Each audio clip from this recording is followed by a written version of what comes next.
everybody, it's Jeff from Ayatollahs Tours, and since 1986 we've been connecting people to Israel and the Jewish world. And if you do the math, Professor Berk, that's 40 years. We've been doing this for 40 years. When we were both young. That's right, that's right. When we were both young, Jeffrey.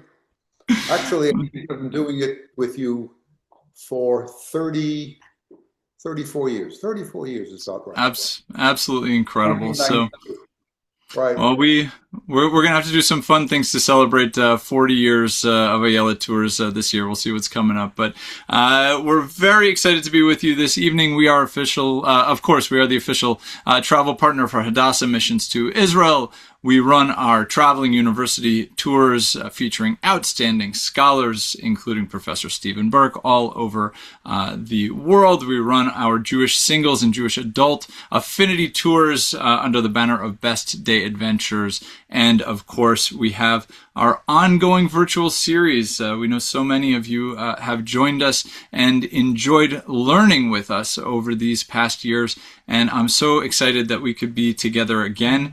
Actually, I don't know, Professor Berk, if you've ever seen, probably not. I was watching with my kids the other night, The Muppets Most Wanted. It's the most recent Muppets movie. Have you seen this? I'm sorry, Jeff. Couldn't find time. I say it like it's recent. I think it's 10 years old, but they have a wonderful song that reminded me of me and you because it's called Together Again, Again. You know, we just keep, you know, we're always together again, again. So it's lovely to be together again, again with you and with everyone out there. Absolutely. Absolutely. So we've got a lot to cover. Of course, we're going to go back into history. We've got 4 very interesting sessions tracing the history of Iran and Persia, and we'll start that shortly. But of course, first, it is the beginning of the new year. I want to wish everybody a very happy new year, 2026. Professor Berk, curious if you had the capture of Nicolas Maduro on your bingo card for 2026. Yeah, I'm thinking about it a great deal, actually, particularly because we go to Cuba. And so I'm very concerned about what the impact upon Cuba is. One thing you can say, that Delta Force that carried out the extraction of Maduro, they are superb. They are really very, very good. Now, of course, everybody talks about the day after, and it's an interesting thing what's going to happen there. On the one hand, there are people who say you got to get rid of this woman one way or another, you got to get free elections and so on, bring back the Nobel Prize winner. I'm not sure that's the right thing, but we simply do not know. The woman who now rules Venezuela, the vice president, is squeezed in 2 ways. On the one way, Trump is after her. There's no question he's leaning on her, and she has to be worried that there'll be a repetition of what happened to Maduro. On the other hand, there are the Maduro supporters. These are hardline guys. These are guys that executed people, incarcerated thousands, if not tens of thousands of people from Venezuela, and they're not going to give an inch. So this is a very interesting dilemma that we have, and I don't know how it's going to play out. Remember, Jeffrey, I've told you so many times, I'm a historian. I'm lucky if I get the history right. I'm not a prophet.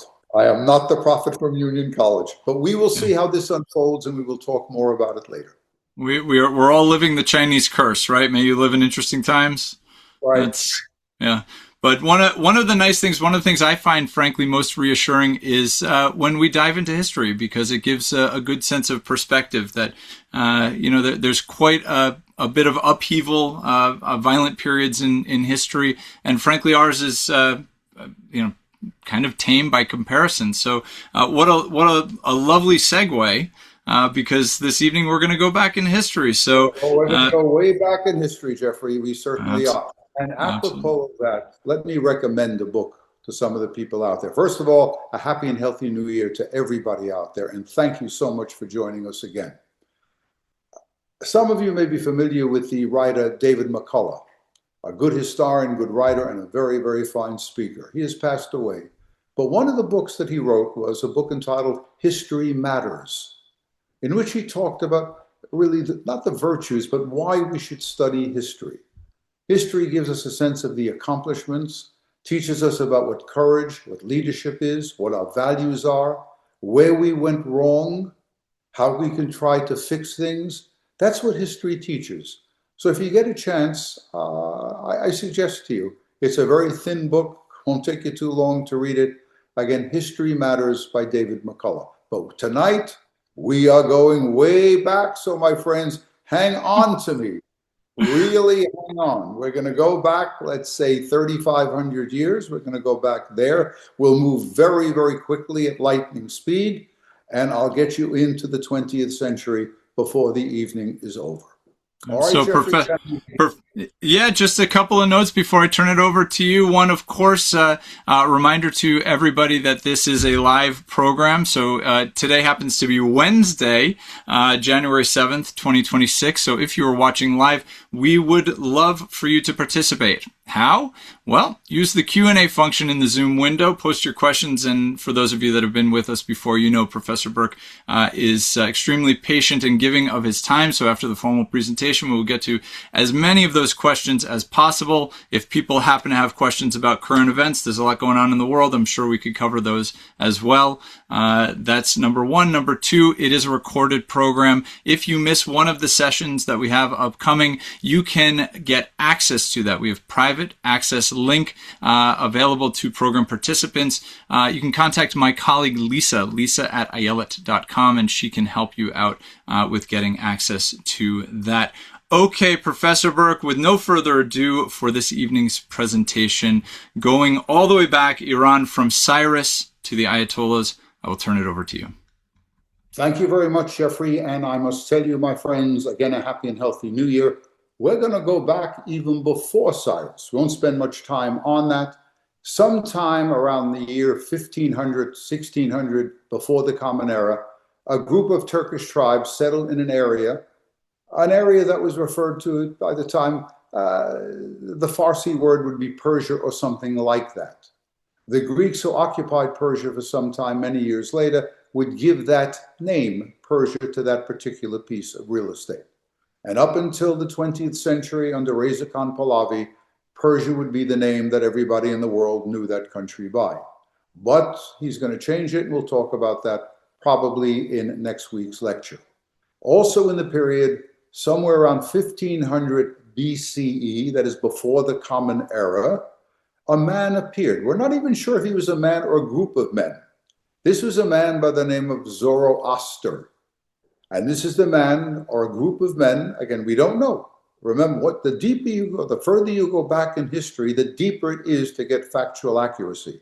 Was he a man? Was it a group of men? We do not know. Was he a mythical figure? We do not know. We think he was not a mythical figure. But this is a man that will create a religion, Zoroastrianism. We'll speak about that in a few minutes. With the passage of time, a strong political entity will be created in that part of the world, the area around Persia. And Persia will be gifted by some very, very important men. Cyrus is one, Darius is the other, and Xerxes is another. These are the Shahs. These are the most important people in this period of time. These are the men that will create dynasties. We know them in Jewish history, particularly Cyrus, because Cyrus will do something for the Jewish people that is so remarkable and so consequential that centuries later, rabbis in the Talmud said that when the third temple is built, either there will be a picture or a placard in the third temple acknowledging the great role that Cyrus played in Jewish history. What Cyrus did for the Jews was to allow them to come back from Babylonia. The Babylonians had destroyed the temple. They'd created the exile. They had done all sorts of things. And what's going to happen is, again, the temple was destroyed. The Jews, most of them, but not, we don't know how many really, but large numbers of them went to Babylonia. The Persians under Cyrus will conquer the Babylonians, and Cyrus, a very, very tolerant ruler, not only towards the Jews, but to other people as well, will allow the Jews to return, to rebuild the temple, and to practice their religion as they saw fit. So we are talking about a remarkable figure, very, very tolerant. Zoroastrianism was the religion of the empire, the Persian Empire, but the Jews and Judaism were allowed to flourish. Now, there's an interesting issue here, of course. We'll get into this with Darius and Xerxes. We know them, if you took a good high school history course, is these are the men are going to push out of Persia, out of Asia Minor, and again go into Europe. These are the people that will make war against Athens and Sparta. Remember the heroic episode of the 300 men at Thermopylae, where the Spartans try to hold the Persians back? And an echo of this, of course, down to our present day, is, of course, that great race of the Olympic Games known as the marathon. It's called the marathon because in 490, the Greeks defeated the Persians, and a Greek messenger was sent to Athens to tell the people about the great victory, which he managed to do 26 miles, 385 yards. That's the length of the marathon. And what this messenger did, he told them they had won, and then he dropped dead. Well, what can you do? 26 miles is a long way to run. I'm not being flippant about this, but this is an echo of that. When it comes to the Zoroastrians, however, here we are in a very, very interesting discussion by scholars of the period and of the region. Zoroastrianism was a monotheistic religion. Ahura Mazda, that was their god. He was the supreme god. He fought against a spirit, an evil spirit, but not an evil god. An evil spirit, but not an evil god. Justice, that was the ideal. That's what you do not lie. You always practice principles of justice. And there may have been a problem with the Jews under Zoroastrianism, because Zoroastrianism really made the earth holy, fire holy, and water holy. The Zoroastrians did not bury their dead in the ground. That was a violation of the purity of the earth. You put them on mountains and let the animals take them. Maybe you could bury the bones, but you didn't bury the bodies. Jews, of course, bury the bodies in the ground. Now, in addition to that, two competitive monotheistic religions. But one thing nearly all scholars agree upon is that Zoroastrianism had an enormous impact upon Jewish theology. Remember, I'm not a rabbi, keep that in mind, but in the Torah, when you're dead, you're dead. You may go down to a place called Sheol, but that's it. No one knew what happened down in Sheol. You're dead, you're dead. It is the Zoroastrians that talked about angels, that talked about the soul, talked about resurrection of the dead. Remember, in the Torah, there's no discussion of the resurrection of the dead. So that comes, we believe, most scholars believe that it comes from the Zoroastrians. The idea of a final judgment day, the coming of a Messiah. Most scholars believe that these ideas, which are now very important in Jewish theology, really come from the Zoroastrians. Remember, Judaism was open to a myriad of influences. The impulse to use logic. Again, where does that come from? As we explore the Torah and explore the Talmud, that probably comes from the Greeks. So Judaism was never isolated, never isolated. It always was, again, it included, it embraced foreign cultures to a certain extent, adapted them to Jewish theology, and this is what we get really at the present time. Now, the real turning point in all of this, in the history of that part of the world, particularly in the area known as Persia, later to be known as Iran, is the year 637. And that's when one of the generals of the Arab armies are going to conquer Persia. Islam is brought to Persia. What impelled the Arabs to leave the Arabian Peninsula? We're not sure. Was it a food shortage? Was that it? Was it the desire for booty? Or was it jihad?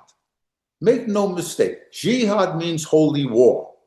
It is incumbent upon Muslims, but certainly in that period of time, and some people unfortunately believe it in our own period of time, that it is incumbent upon Muslims to spread the faith, and if necessary, to spread it by the sword. So is that why they go into what the Muslims would consider to be a pagan country, although it was not a pagan country? Is it the source of booty? because there were some beautiful cities and magnificent palaces there. There's gold and silver there. Is that why they went, or is it jihad? We don't know. We don't know for sure. But in 637, they come. So this is the great turning point in the history of Persia and later Iran. It is now a Muslim country. But it is more, I don't want to lose you here, it is more consequential than that and more, let us say, complicated than that. Muhammad died in the year 632. He died in his tent. Nobody could accuse the Jews or anybody else of killing him. The Jews may have given him Cyrus, but they didn't, because they rejected him. But again, they didn't kill him. That's one of the difficulties, or one of the ways you can compare the Jewish relationship with Christianity and the Jewish relationship to Islam. But the problem, of course, in Islam is who's going to succeed Muhammad as the caliph. There were two schools of thought on this. One was it had to be a blood relative. The other was no. It should be chosen by those closest to Muhammad as to who should succeed him. The only close relative that was around was Muhammad's cousin and son-in-law, Ali. Ali was his cousin, and Ali was his son-in-law. Moreover, Ali was married to Muhammad's daughter, Fatima. He had a legitimate, for those who believed that it should be a bloodline succession, this was the man you went to. But as things turned out, most Muslims did not believe that. They followed Abu Bakr. They followed those of his companions and said there's going to be a struggle between those who believe that the companions should be it, that is, by the consensus of those who are around Muhammad, and those who believe in the bloodline. Ali will become the fourth caliph, but there will be people who challenge him. And indeed, Ali is going to be killed. And later, not much later, his son Hussein, the grandson of Muhammad, is also going to be killed. One cannot understand the history of Iran unless you understand this. Ali had a great deal of support. Ali was a hero.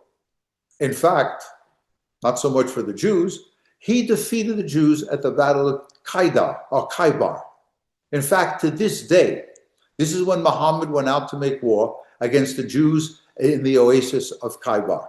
And to this day, from Iran and from other parts of the Islamic world, whenever there a confrontation, the Arabs or Muslims shout out, Khaybar, Khaybar, Khaybar, reminding the Jews of that great defeat. That really ends, to all intents and purposes, the Jewish position in the Arabian Peninsula. But Ali was a deep man. He was not only a soldier, not only a close companion of Muhammad, and not only a spiritual advisor.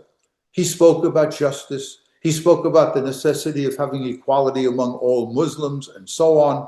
He was, again, in many ways, a very significant figure, and in some ways, outside of Khaybar, a really sympathetic figure. Martyrdom is the way people in Persia will look upon him. It is in Persia that the supporters of Ali will be in greater number than anywhere else. The reason for that is, remember, Islam in its creation is an Arab creation. In theory, all Muslims are equal. But in the first years and the first decades of Islam, it was not that way. The Arabs were superior to everybody else, to all those that they converted. And there was resentment here on the part of those non-Arabs who had accepted Islam, either by the sword or by persuasion. So there was a good deal, a sense of inferiority. Ali appealed to them. And that's why people are in Persia, who, remember, the Persians are not Arabs. The Persians responded to Ali. And in fact, they created a new form of Islam, Shia Islam. Shia means the party of Ali. Temples were built, that is, mosques were built where Ali and Hussein had been martyred, had been killed. A sense of injustice, that is a terrible sense of injustice that had to be righted, a belief that justice is a supreme value, that martyrdom is the way of the people who follow Ali. If necessary, you die for your faith. If necessary, you die for virtually everything that you hold valuable. So the point in all of this is we are going to see now some very significant elements introduced into Persian history. How many times have I told you in these lecture series that go back almost 4 years? You cannot explain the present by the present. Everything has a history. And so what I'm talking to you about now is that this sense of injustice that was carried out against Ali and his followers, Hussein and their followers, a sense that this had to be rectified. And also something else is going to come through here, and that is a belief in strong leadership. Again, it's before the Islamic accession, the Islamic embrace by the Persian people. But Cyrus, Darius, Xerxes, all of these men leave a tradition of strong leadership. That's important. Strong leadership, again, a sense of martyrdom. We are martyred people. Our leaders were martyred. That was a terrible injustice. Justice is what we shall pursue, very much like Judaism in some ways. Justice, justice, justice. You've got to rectify what had taken place in the past. So Islam comes. There are some people who follow, again, Ali and Hussein, some Shia. Some follow the conventional form of Islam, what comes to be known as Sunni Islam. And it's not going to be until the early parts of the 16th century that a Shah, Abbas, is going to convert everybody in Iran, as many people as he can, to Shiite Islam. But something else happens there. This part of the world is a very, very difficult part of the world to live in. Turkish tribes are coming, the Mongols are coming, they're destroying everything in their path. They're burning, they're pillaging, and they're raping. And that's going to lead to another impulse or another, let us say, sensibility within Shiite Islam in Persia. And that is a fear of external enemies, a belief that there's outside of Iran or outside of Persia, there are enemies everywhere, and we have to be out on guard of them.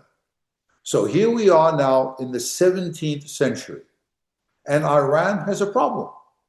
It has a problem because it has a contiguous border with one of the other great empires in modern history.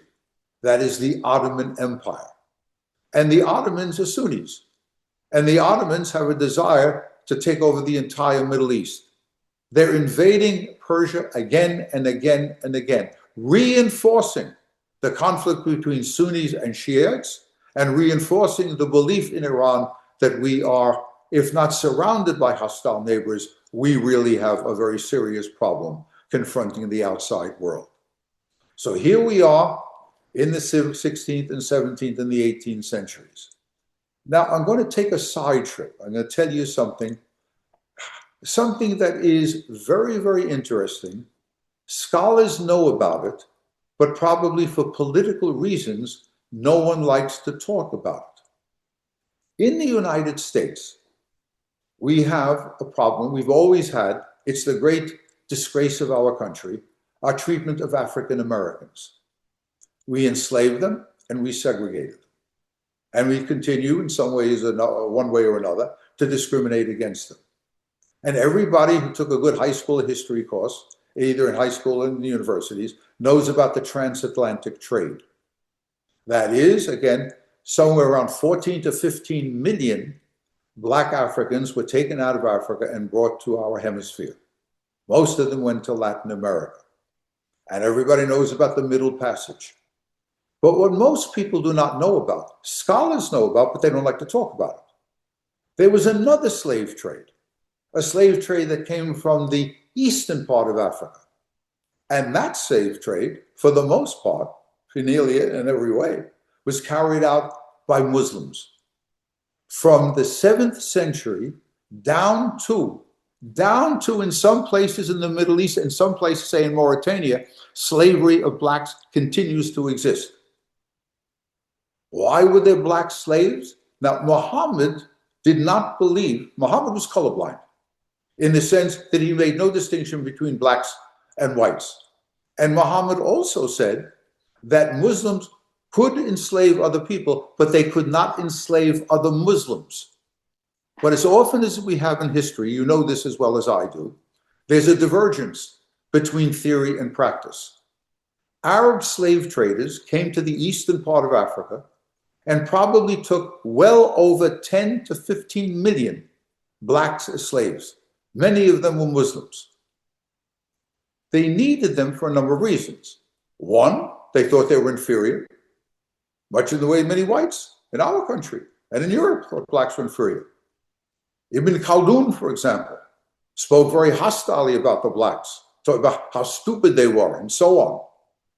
And the Arabs needed them for something else, not only to work the fields, not only to be slaves, but to work in the harems. Now, that's an important issue. I'm not speaking flippantly now, because the most brutal part, slavery is always brutal. We all know that. You don't have to be a real chacham to understand the sexual exploitation, slavery, the dividing of families, and so on. But when it came to the Arab slave trade, which very few people talk about now, and the Persians were involved in it, they had harems. And what they needed in the harems were men who could manage the harems, who supposedly could not have sexual intercourse with the women in the harems, which meant that in contrast to the transatlantic slave trade, but the Arab and the Persian slave trade, there was a good deal of castration. And the castrations were absolutely brutal. Muhammad was opposed to castration. But again, the divergence between theory and practice. So in one recent book dealing with this, a very good, interesting book, Companions and Slaves or something like that, by a man by the name of Morosi. If you can get your hands on it, get it. So what he is arguing, and his scholarly credentials are very, very good, and his sources are very good. In order to get, let's say, 1,000, maybe even just 500 eunuchs, these were boys that were castrated between the ages of 6 and 8. They would have to castrate 36,000 young boys in order to get probably 1,000 or 1,500, let's say. The reason, because the death rate was about 90%, 95%. For political reasons in our time, that is not discussed. And Persia was very much involved in this.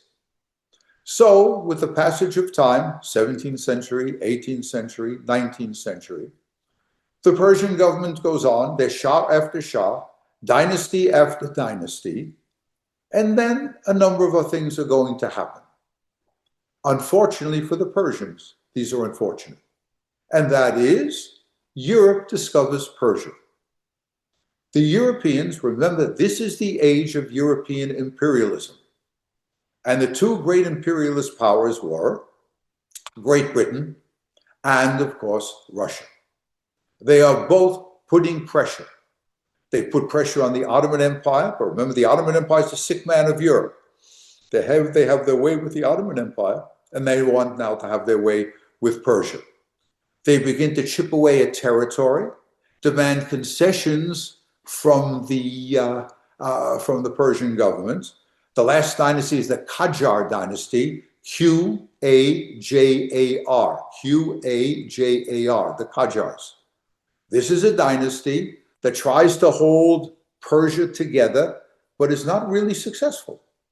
The Russians are coming along strong, and the British are coming along. The British in particular look upon Iran as probably a buffer area from anybody coming into Turkey, coming into India. Remember what Lord Palmerston said. It's relevant today, relevant as it was there and 100 years ago, and was relevant for our country a number of years ago. Palmerston said, when I think of Afghanistan, I think of exotic, some people think of exotica and romance.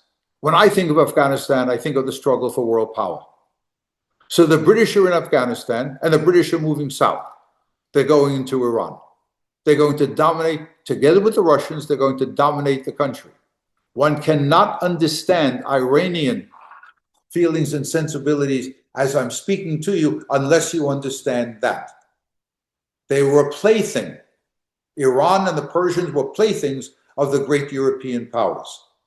And to demonstrate how obnoxious it could be in the eyes of the Persians, there was, of course, the great tobacco crisis of 1892. The Iranian or the Persians grow tobacco. Europe seemed to have an insatiable demand for tobacco. The British saw a good thing, and what they wanted was a monopoly on the sale of tobacco, the control of tobacco in all of Persia. They wanted to grow it, they wanted to sell it in Persia, and they wanted to have a monopoly in the export of tobacco. This, of course, led to great hardship for tobacco farmers, for the people in the bazaars who sold tobacco, for people all over the country. And remember, the British set the prices. So the fact of the matter is going to cause a crisis for the Qajas. It really is. In fact, there'll be so many demonstrations against the Qajas because of the tobacco monopoly that was granted to the British, that the Qajas are going to have to rescind it. But the damage was done. In the eyes of many people living in Persia, the Qajar dynasty was a horror for the British. And remember, this is the 19th century, the second half of the 19th century. New ideas are coming in. There's no Iron Curtain, even when the Iron Curtain, that we use that term for the second half of the 20th century, there's no complete Iron Curtain. You can't stop ideas from coming in.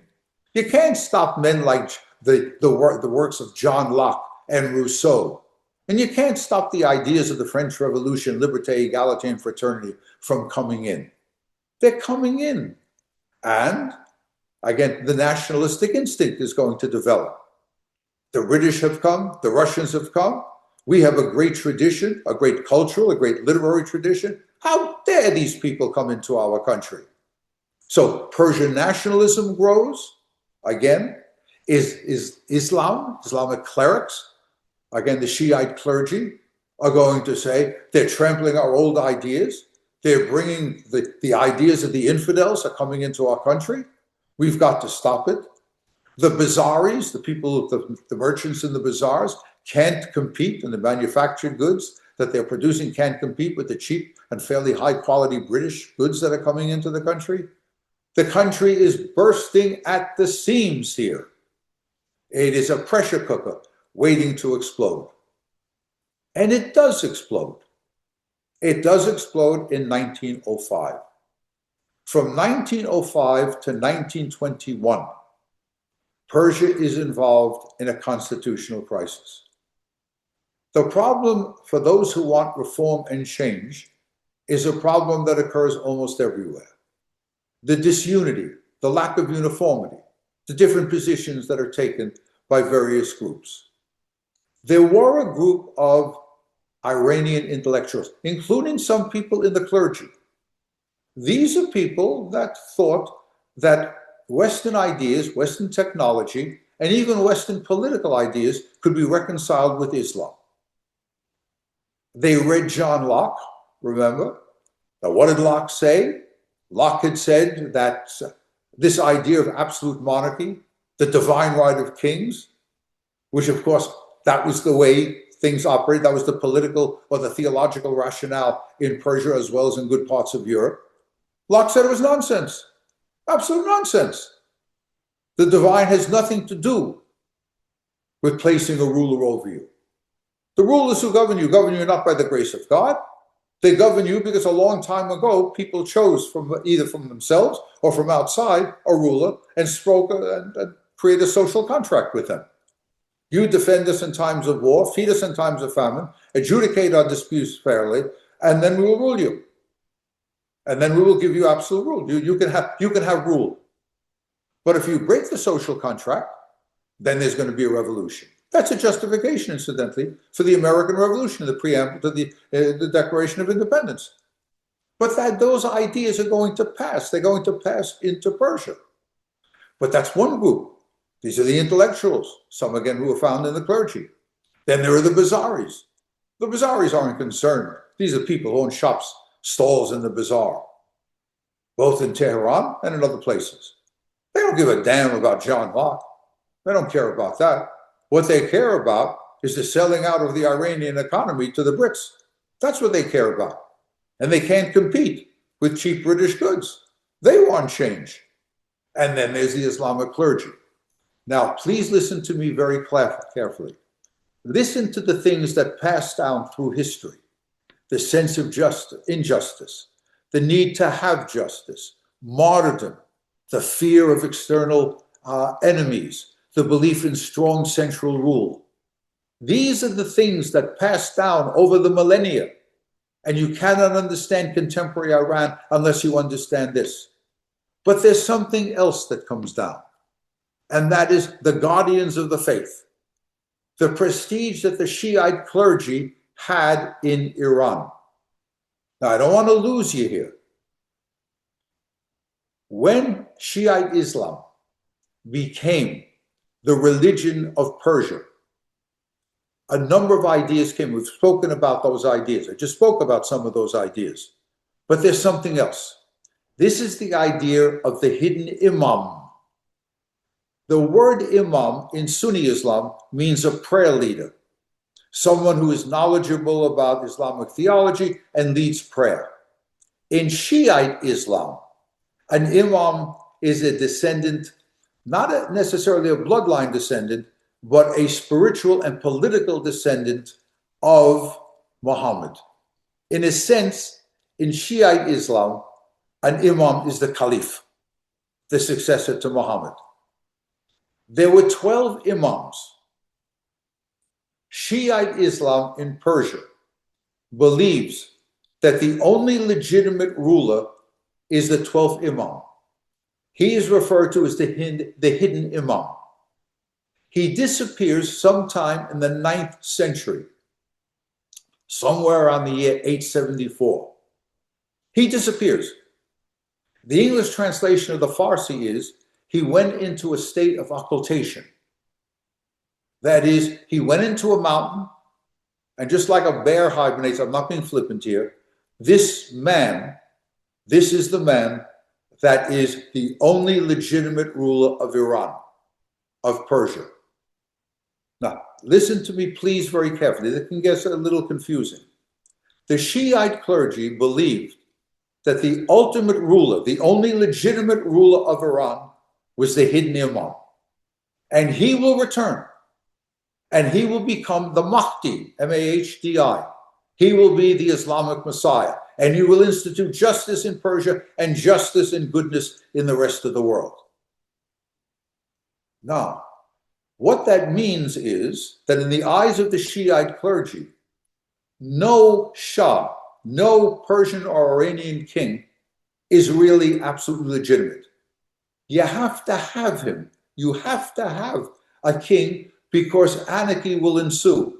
But make no mistake, said the Shiite clergy, the ultimate ruler of Persia is the hidden imam. Now that's very, very significant here.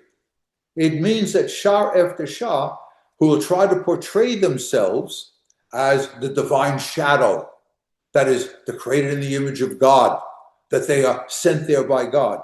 Most Persians will accept that.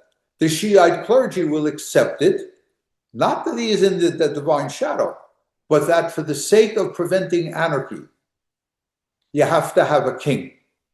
But the ultimate ruler is the hidden imam, and one day he will return. Now, this is, again, a very interesting thing that I'm talking to you about here, because it means that the Shiite clergy will now take on the position. It doesn't rule. The Shiite clergy, now in the last lecture, then maybe the third lecture, I'll talk to you about how Ayatollah Khomeini shifted Shiite theology. Up until the Ayatollah Khomeini, the idea of the Shiite clergy is, we are the champions of the faith. We will let the people know if a Shah promulgates laws that are contrary to Islamic law, to the Sharia. We will do this. We will do this. But we do not rule. Getting involved in temporal or secular rule is an abomination. We do not rule. We act as a check and a balance to make sure that the Shahs do not indulge in any violation of Sharia law. So what's going to happen now is the country I told you is a pressure cooker. Intellectuals, they want a republic. They want something like the French Republic, the revolutionary republics in France. That's what they want. The Bazaris, they want an end to this foreign domination. And again, many in the Shiite clergy, they look upon foreign influence. They believe that if we topple the Qajars, we can institute Sharia law in Persia. So there is a phalanx of forces that are now going to oppose the Qajar dynasty, and they're going to force them out. But you should know what's going to happen next. What's going to happen next is that those who overthrow the Qajar dynasty don't know where to go from there. They have different names. Once again, those intellectuals under Western influence, they want a republic, or at the very least, a constitutional monarchy. But even they are divided, because some of these intellectuals, again, some of them are in the clergy, some of these Western influenced intellectuals believe that the new republic that we're going to create should give equality to non-Muslims. But some people who believe in a republic, they don't want to do that. Now, I must tell you here, I'm giving you a parenthesis, they accept the legitimacy to this day, even under the Ayatollahs. Judaism, Zoroastrianism, Christianity, and Islam are recognized as legitimate religions. They're all inferior to Islam, but they are legitimate religions. But there's one religion that is not. And this again comes from the 19th century. And that is the Baha'i faith. The Baha'i faith was created or originated in the 1840s by a Muslim. A Muslim believes, again, that Shiite Islam is not perfect, and in fact that Muhammad is not the last of the prophets, maybe not even the greatest of the prophets. The Quran is not the best of all the divinely revealed books.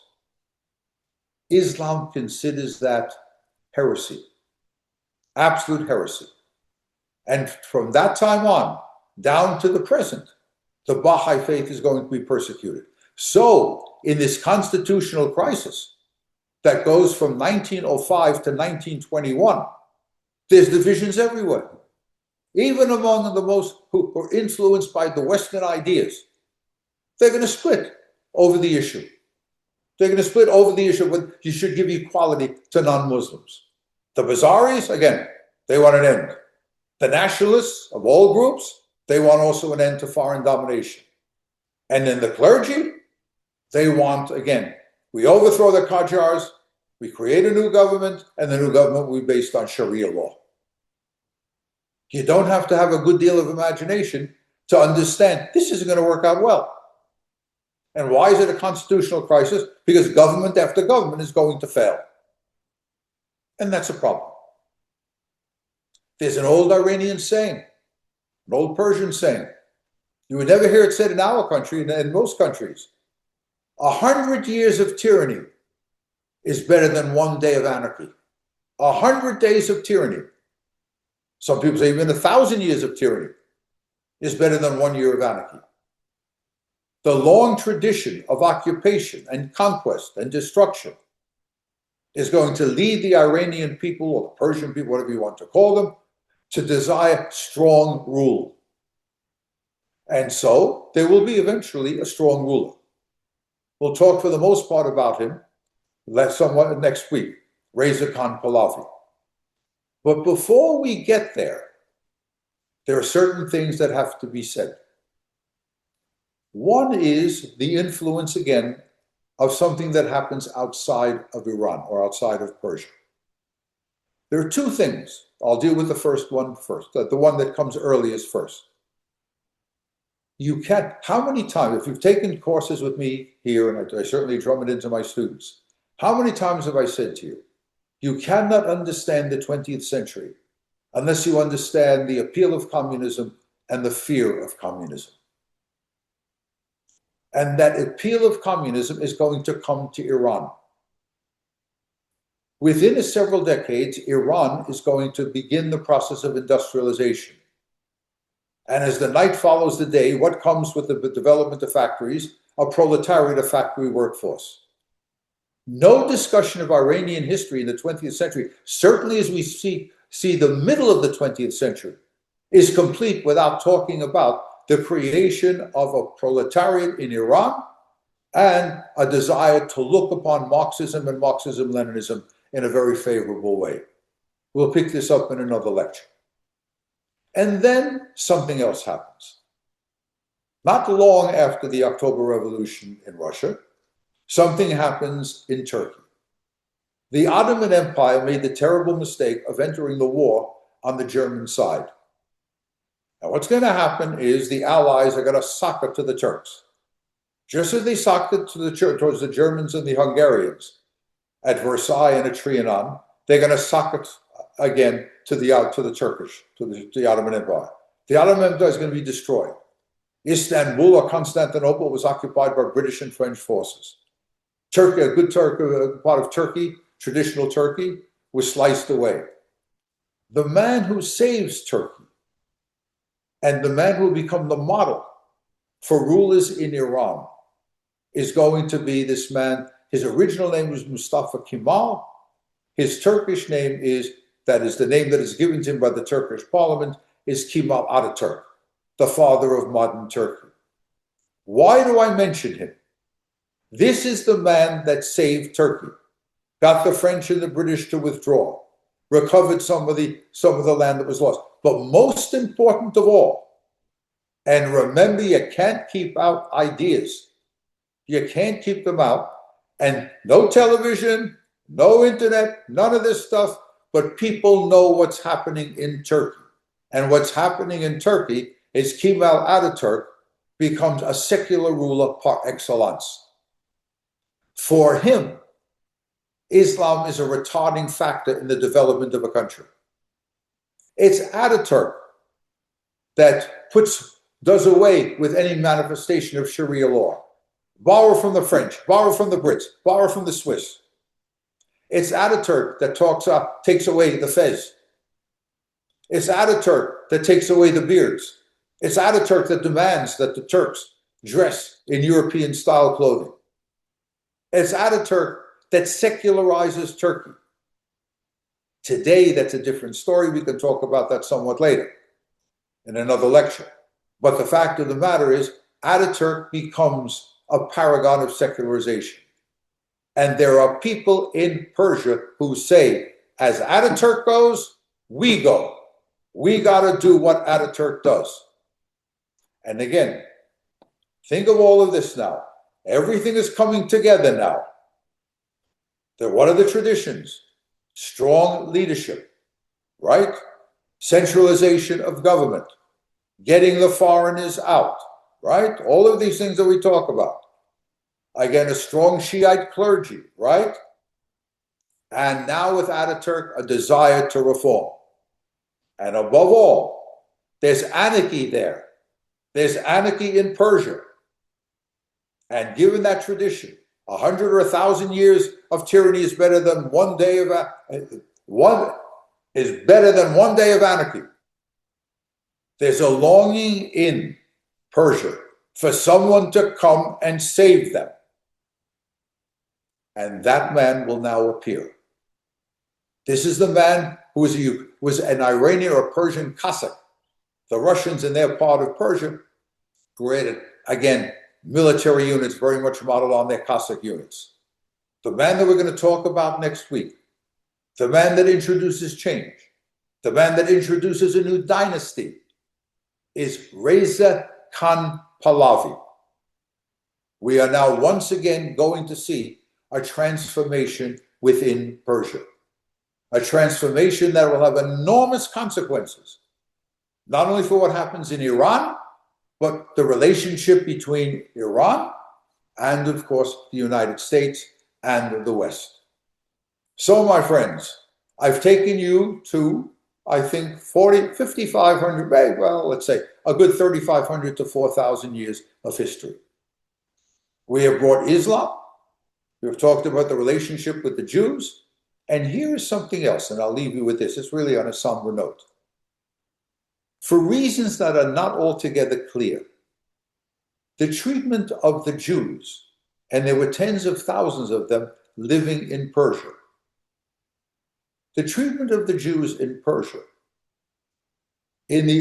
throughout the centuries and into the 20th century was abominable, absolutely abominable. Christian tourists, even priests, who on an a priori basis were not sympathetic to Jews, remarked about how bad the treatment was of Jews. And there seemed to be something. Does it come from Zoroastrianism? Is it a particular quirk of an idiosyncrasy of the Persians? I can't tell you. But an essence of purity. So what do I mean by this? A Catholic priest in the 18th century talks about walking about in a Persian city. It started to rain. Jews were not allowed to walk in the streets of Persian cities for centuries if it rained, because the rain from a Jew might spill on to a Muslim, to a Shiite Muslim. Even in my own college, an Iranian expat, an engineer, the professor of engineering at Union, told me a story that when he got his degree in Tehran, he went to the student cafeteria and he went to get a Coke from the Coke machine. This is under the last Shah of Iran. He went to get something from the Coke machine, and he put the glass under there, and another person, another student came up to him, don't go to that Coke machine, go to another one. A Jew put his hands on that Coke machine. So the Jewish treatment here is a very, very difficult one. But the position of Iran or Persia is also difficult. The Brits and the French are still there. No one ever got them out in this constitutional crisis. No one ever got them out. The anarchy is there. Liberalism has failed, as it failed throughout the Islamic Middle East. Liberalism failed. They couldn't deliver the goods. And what were the goods? Getting the foreigners out and creating a bona fide republic or a constitutional monarchy. And they couldn't do it. There's this longing for this ruler. And next week we will talk about what Reza Khan Pahlavi had done. Thank you very much, my friends. It's all yours, Jeffrey. I'm ready for you.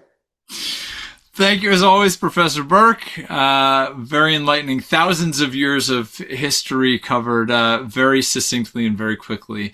I'm sure we're going to have many questions. Reminder to everyone, if you'd like to participate, please post your questions in the Q&A function. We already have several that have come in before. I'll give you a breather, Professor Berk, and just remind people that if you enjoyed this and you feel like you enjoy travel and you enjoy learning in person, well, have we got the trip for you? Professor Berk is going to be on the Rhine River this coming June. We have chartered a luxury river ship.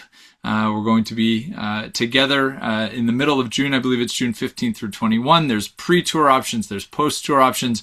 There's going to be opportunities to learn with Professor Berk. There'll be opportunities to learn with Dr. David Mendelsohn, who will also be on board. There's going to be, of course, touring through many important cities that trace the history of Jewish experience there, all the way through the birth of Zionism, with a visit to Basel in Switzerland towards the end of the trip. So if you haven't already signed up, I know many of you have, but if you haven't, give us a call, ask any questions, check it all out on our website, ayelet.com. Lots of amazing things we have coming up in the year ahead, so you can find it all on our website, ayelet.com. Okay. If I may, before you get into the questions, this trip is very interesting. We're going to what is called the Shum cities. These are Speyer, Mainz, and Worms. Very, very important in medieval Jewish history, and they really have an influence on Ashkenazic Jewish life down to the present day.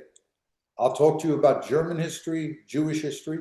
We are going to go to Cologne, or Köln in German, and we're going to talk about the Alta. This is the man, Konrad Adenauer, the man who changed Jewish history and German history and European history. We're going to Dusseldorf. And with a little luck, Jeffrey, I've always wanted to do this, and that's why I brought Basel right in there. We're going to go to the hotel where Herzl stayed and where he addressed the first Zionist Congress. It can't No, get better. yeah. Not only are we going to go there, you're gonna make an address there. I'll make it just, I'll have to put on a beard, but that's That's a right. We're call. gonna we're gonna I'll leave that to you. In any we're event, gonna. Jeffrey, let the questions roll. All right, wonderful. We're not going to dress you up like Herzl, although maybe it sounds like a great idea to me. All right, lots of questions have come in. Let's start. Let's start here. We've got a question from Jane Joseph who writes in, would you comment on Persian arts and works like the Rubaiyat? Also, what role did oil exploration? These are really two different questions, so I guess you can pick and choose which one you'd like. The second one is also, what role did oil exploration and companies like Anglo-Persian, later BP, have on 19th and 20th century Persian politics? Let's deal with the oil first. The discovery of oil is in the early part of the 20th century. Oil plays a very, very important role, especially when Winston Churchill converted the British Navy to the use of oil rather than coal. So that's going to be very, very important. And it becomes even important, much important later on, because what the British are going to do, they'll discover the oil, they'll dominate the oil industry, the Anglo-Persian, they'll get most of the profits, and I'm sure you know that that's going to cause a great deal of controversy. We'll talk about that in another lecture. As far as Persian culture, it is magnificent. I'm not a literary scholar. But the great work, which is considered to be one of the great works of Persia, of world literature, is the Shahnameh, and that is a book, The King of Kings, talking about the history of the kings of Persia. The buildings are marvelous, and it is Persian architects that built the Taj Mahal to show you how gifted they are. You are absolutely right. This is a magnificent culture, and the Persians are very much aware of it. Now, a good deal of the culture was before the Islamic period, and that's going to be a problem. How should the Muslims, now the country is a Muslim country, how should we regard all of these things by pagans? And the answer is, for a long period of time, you just sweep them away. You don't even talk about it. You just don't even talk about it. But under the Shah, again, the second Shah in the 20th century, Reza Khan Pahlavi's son, Muhammad Reza Khan Pahlavi, he's going to downplay the Islamic contributions and really pay a good deal of attention to the glories of the pre-Islamic period. The Ayatollah Khomeini will shift that again. So, in the eyes of the contemporary government, what existed before the coming of Islam, that's pagan stuff, it's not worth a damn. But as the person raised the question, it's a glorious culture both before Islam and after the coming of Islam. Okay, next question came in earlier in the program when you were talking about earlier times. Rebecca Benoff writes in, do you think that fear of external enemies is central to all Middle Eastern people developing in this period, that earlier period? She's thinking about that as a Jewish fear throughout the centuries. The answer is yes, but it goes beyond that. Now, some of you have heard my lectures on Russian history, and I've talked about Russian xenophobia, the fear and hatred, the suspicion of foreigners. Yes, that idea is not limited to Persia or the Middle East. It really is in many parts of the world. The Jewish fear is something else. The fear that we just spoke about is a fear of foreign encroachment. The Jewish fear is wherever we are, that it's going to come to an end. That's the fear. That there are good times, but this is galut. This is the exile. That in the end, again, they're going to get us. That anti-Semitism is central to every civilization, certainly to European civilization and to Islamic civilization, and we will never be at home there. That's the Zionist argument. But long before there was Zionism, there was this fear. I mean, the pogroms, the breakdown of the attacks, even in the period of Islamic Spain, the attacks upon Jews, the attacks upon Western Europe, the attacks in Russia. That's the great fear, yeah. You want to draw the analogy? Yeah, but remember, every analogy is flawed. In the case of the Persia and the Middle Eastern countries, they have specific fears. The Brits, the French, the Dutch, and the Russians. That's what they're worried about. All right, let's stay in the kind of ancient history for a little while. An anonymous question came in. What happened to the Zoroastrians? They are still there. There are probably, I think the figure is about 400,000 Zoroastrians. That is, there may be even more. And it is recognized as a legitimate religion, but again, an inferior religion. Remember, we've gone over this before in another lecture series. In the eyes of Islam, Christian, Jews, and Zoroastrians, we are Dahimis. Our religion is legitimate but inferior. We are literally a protected people, which means that you cannot forcibly convert us. But again, keep this in mind. Muhammad said in a famous statement, there is no compulsion in religion. But again, remember when I talked to you about slavery, I talked about the divergence between theory and practice. In reality, Muslims will forcibly convert others to Islam. But we are Dahimis. There is a legitimate but inferior place for us. When we get into this somewhat later on, probably in the fourth lecture, the relationship between Israel and Iran, the idea that a Dahimi people can exercise sovereignty over Muslims and holy places, Muslim holy places, inconceivable to many, if not most Muslims. All right, staying kind of in a little bit more ancient times till we move to some more modern questions. Myrna and Vernon Cronin write in. When, where, and who? This is a lecture unto itself, but here's the question. When, where, and who developed Sharia law? Sharia law is developed by Muslim clerics in the aftermath of Muhammad. Muhammad was illiterate. Muhammad received, according to the Islamic tradition, beginning in around 610, the angel Gabriel talked to him or gave him the surahs, the chapters of the Quran. Muhammad wrote nothing down. He was illiterate. It's those who follow him begin to look at the Quran much in the same way as in our own tradition. The rabbis will take the Torah and they will interpret the Torah in certain ways. The difference is, again, but I don't want to minimize this. This is a very, very sophisticated and cultural and literary interpretation. There's a whole Sharia law and Sharia practice is very, very complicated and in many ways is quite good. We would say quite decent. But there's also the Hadith. The Hadith are supposedly the sayings and the practices of Muhammad.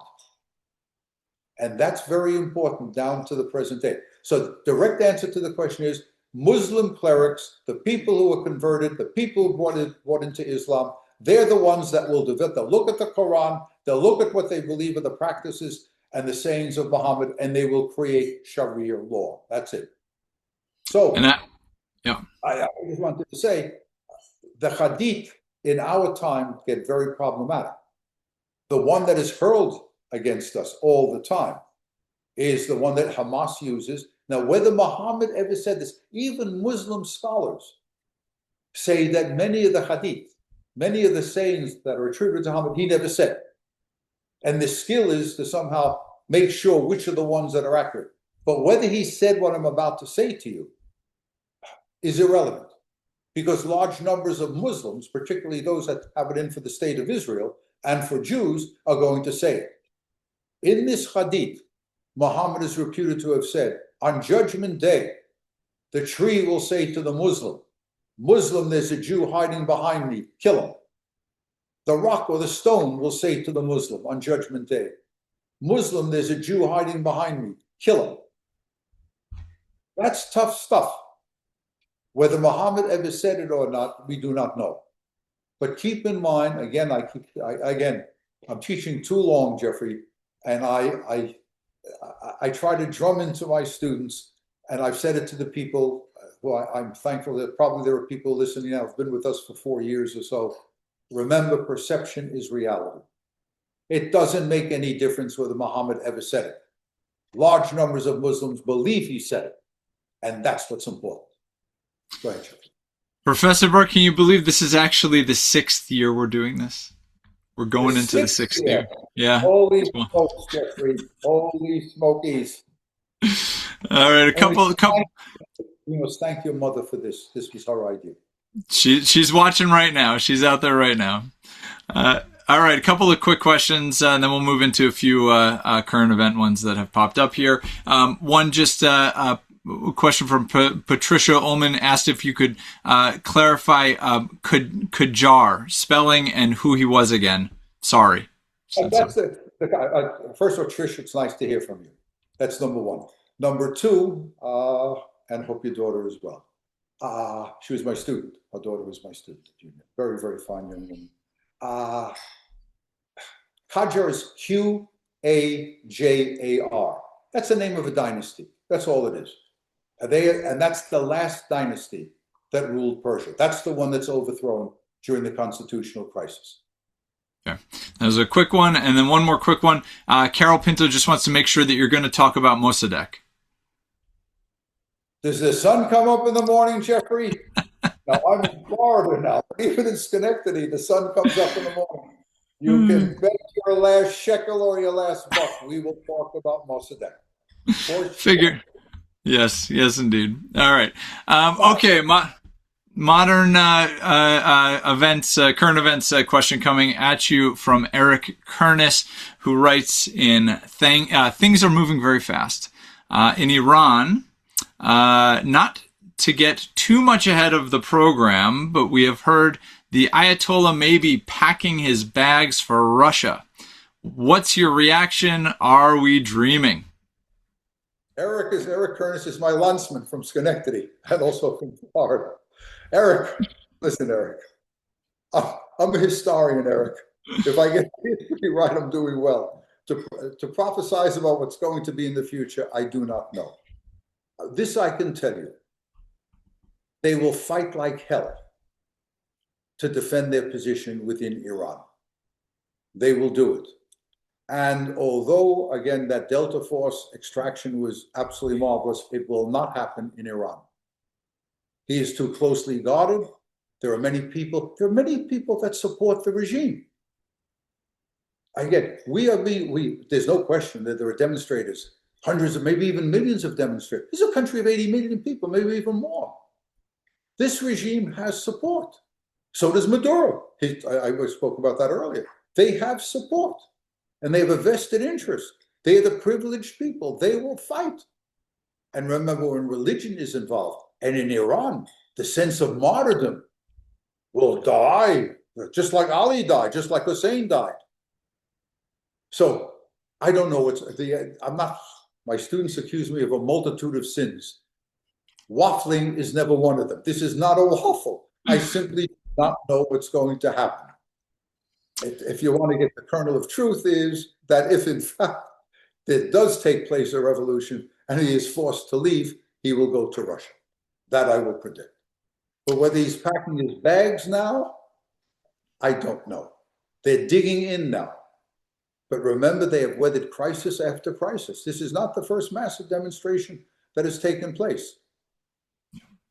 So they must be very, very nervous about Trump, about what he will do. The situation, the economic situation is terrible. The inflation is terrible. It's well over 1 million Iranian dollars to an American dollar. So it's an absolute terrible situation. If Trump puts additional sanctions upon them, they're going to be hurting a great deal. But we know from history, this is a sobering note, we know from history that when regimes are up against the wall and are desperate, sometimes they play the war card or the foreign policy card. That is, it is not inconceivable that an Iranian government will launch an attack upon Israel knowing full well that the response will be a ferocious response from the Israelis. But a war against Israel, a war against the Jews, may be a rallying point for the Iranian people, that precise rallying point that the Ayatollah Khamenei wants. I don't know what's going to happen. I'm not dodging the question. All right. We got a couple more modern current events things, but before we do, let's go back a little bit. Our friend Marty Evans writes in very interesting, Marty, question. I'm reading the book you gave me. Go ahead, Jeffrey. Marty writes, Iran is unique in that it maintained a very distinct linguistic and cultural identity, Persian Farsi/Farsi, even after the Islamic conquest, unlike many other regions that became, quote, Arabized. To what extent was this cultural survival a deliberate act of the Iranian elite versus a natural byproduct of the administrative structures already in place? You ready for this, Marty? It's both. It's both. A deliberate attempt not to be Arabized. It is important to keep in mind that the Persians are not Arabs. That's very important. And there's a good deal of hostility, Arab-Persian hostility. And you are right. I mean, by the time Islam comes in here, remember, this is a time after Cyrus and Darius and Xerxes, a time of a great Persian efflorescence. The idea that we should take something from the Arabs, inconceivable. So, again, it's a deliberate attempt, and it's based on the long-standing, even by this time, long-standing of a traditional and very sophisticated Persian culture. All right, a few more. We'll start to wrap up here. Ronald Weiss writes in, Professor Berk, can you talk about how Iran how Iran being Shia impacts its relationships with other Muslim countries? These are all very good questions, I must say, and thank you for raising them. These are very good questions. They're going to be isolated. That is, they will always have a problem with the Ottoman Empire. They'll have a problem with all Sunni states and empires. It's going to be a problem. If you want an analogy, remember all analogies are flawed. When in the year 980, when there was a split in Christianity between Eastern Orthodoxy, based in Constantinople, and the Catholicism of Rome, that's the Great Schism. And when Russia adopted, in the year 988, Christianity from Istanbul, from Constantinople, what this is going to mean? Russia is isolated. In the eyes of the Catholic West, the Russians are isolated. They're fair game. They're heretics. And so the hostility, in fact, there are, let us say, Sunni clerics that will actually say the Shiites are worse than the Jews. There's a good deal of hostility there. So again, in answer to the question, yes, the fact that the Persians adopted or accepted Shiite Islam, that's good. Some of the Shiite practices are obnoxious in Sunni eyes. For example, to commemorate the martyrdom of Ali and Hussein, there is a day called Ashura. I'm sure many of you saw it on television. It's in the month of Muharram. And on that day, men, it's usually men, nearly always men, they'll take off their shirts and they'll whip themselves, drawing blood. That is not, you don't see anything like that in Sunni Islam. The idea of temporary marriage, for example, that if your wife is ill, you cannot have sexual intercourse with her. In order to avoid adultery, you can marry someone for 4 or 5 hours or for a number of days. That doesn't exist in Sunni Islam. The idea of what is called taqiyya, that is, it is right, for the sake of the defense of the country and the defense of the faith, you can lie. Which means this is a problem. Again, it has always been a problem in the way European powers dealt with the Persians really up to the 20th century. And for some people, it's a problem now. You make an agreement, and what happens? They really aren't going to follow it. They've just done it for the sake of saving their national interest. So there Wow. are differences here. Yeah. Wow. Okay. I think one more we're going to wrap up here, and then lots to pick up, of course, the next few weeks. Joe Goodman writes in, you mentioned the treatment of Jews in Persia/Iran. However, there is a significant Jewish population in the area. There are still around 15,000 or so Jews in Iran. How are they surviving, and what is their situation like currently? The figure 15,000 may be too high. It may be less than 10,000, but we really don't know for sure. These are people, I hesitate to criticize anybody. I was not there. They made a mistake. They should have left. And now it's difficult. You don't have to have a good deal of imagination to figure this out. Difficult to be a Jew. They're always suspected of being Zionists. And from time to time, a number of prominent Jews are plucked out and they're executed on the grounds that they are Zionist spies, Zionist infiltrators. Particularly difficult now, after the 12-day war that took place. So these people are on a very short leash, meaning that you show no desire to go to Israel. You never say anything good about Israel. And when you are asked, you condemn Israel all of the time. But again, because it is, in the eyes of Islam, in the eyes of Iranian Islam, it is a legitimate religion. You cannot do away with them. But it is very difficult to be a Jew living in Iran at the present time. All right, Professor Berk, thank you for taking us through yet another enlightening program. For everyone out there, of course, this is a Wednesday, but we're moving back to Tuesday night for the rest of the series. So don't miss it.